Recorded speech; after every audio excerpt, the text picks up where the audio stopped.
Yan. Ayan, nag-away sila. Maliit lang yan. It's a small.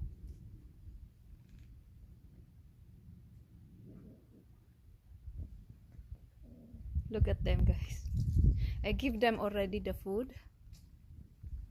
Just I try to give them that food. If they will eat. They will eat. OMG. My English is very bad. Ayan. This is a wild cats also, guys, but they are more than 6 months already here in our home. And this one also, the brother. And the tree is just a wild cat also.